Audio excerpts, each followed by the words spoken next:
now, I am currently driving in a 1987 Buick Grand National. I had a little bit of a hiccup there. This car, I would say, is pretty rare for the fact that they stopped making Buick Grand Nationals in 1987, which was almost 40 years ago. And this car has, I want to say, just over 3,000 original miles. This thing, you know for a fact, was kept in a garage for the first 30 years of its life. There's no doubt. And the paint, it is literally perfect. Like, yes, there's gonna be some like minor like hair scratches in it because it sat there and dust and all that. But besides that, this car might be the cleanest Grand National that's still out there on the road that wasn't rebuilt, refinished, anything. This car is 100% all original parts, paint, no aftermarket stuff whatsoever. It even has the stock radio, stock knobs. It has the stock keychain from when this car was bought. Now, I don't know about y'all, but like that's kind of crazy. I'm about to go to this little cul-de-sac to do like kind of like a walk around to show you this car off. And I'm happy my boss let me drive this because not every day do you get the chance to drive a Buick Grand National that is in this pristine of condition. And I know for a fact that you're gonna love this. So I'm gonna put the camera down, pull into the cul-de-sac, and I'm gonna get out and show you the car. Also, I just want to start off by saying thanks for all the support on the last video. Within the first week, the video hit 1.5K views, which is quite a lot for me considering the fact that I have 152 subscribers. So I love each and every single person that's viewed that, left a like on it. That's my third video to hit over 1,000 views. I have one that's currently at 8.1K, which is crazy. So if you're new and you're watching this video right now, think about subscribing. We're on the road to 200, which I didn't think was gonna happen, but it happened sooner than I thought I was going to. The Buick Grand National that we were talking about today is this absolute beaut right here. This car is one of 20,000 made. Now, 20,000, 40 years ago. Imagine how many cars aren't left alive on this day. I guarantee less than half that's still alive. This car is, in fact, a rare T-top, just to start off, because it's like, you can't really tell it's a T-top from the outside. But when I got in on the inside in a little bit, I'll show you guys that the reflection you can see from the inside. It's so nice. I love T-tops just because it kind of gives it like such a cool look. I'm not sure how to describe it. My English isn't too good, so maybe I'll work on that. And as I said in the video of me driving down here, the paint is in really pristine condition. So as you look at it, you can't really see any imperfections on it, like whatsoever. Now keep in mind, I am kind of driving outside, so I have to wash this. I'll get to that after I'm done with the video. But this thing is super rare. It's, like I said, never been modified, never been touched. All the paint is original. This thing has just over 3,000 miles. 3,000.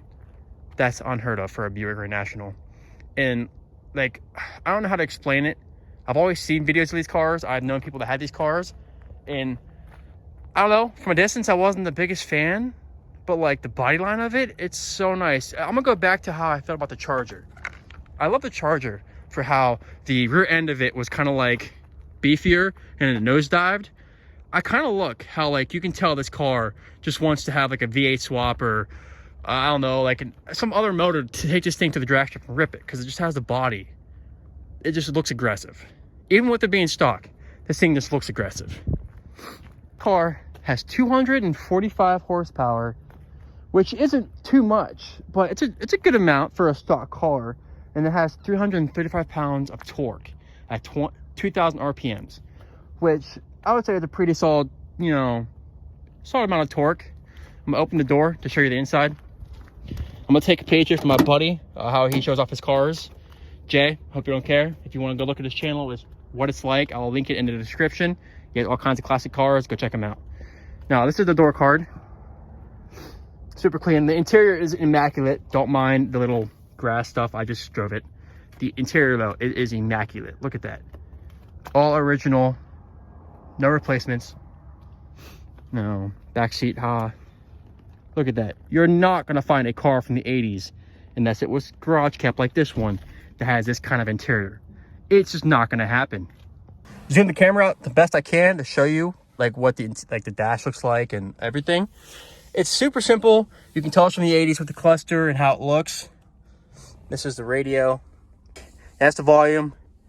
That's the tune. You know, the good old smoke for whenever you want to smoke back in the 80s. I don't think they do that anymore. Don't smoke if you do. That's the wheel. Let's see if the horn works. Oh yeah, horn works. Sounds amazing. Now I'm gonna pop the trunk, not the trunk, I'm gonna pop the hood. I'm gonna show you guys what's underneath this hood.